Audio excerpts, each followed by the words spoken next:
కలియుగము నాడు సీతా సతిని గూడి ఈశ్వరు ప్రతిష్ఠించే రామేశ్వరములోన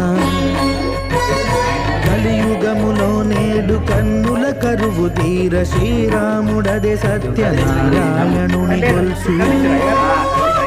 తాను రుద్రుడుగాక రుద్రునర్చింపడు రుద్రో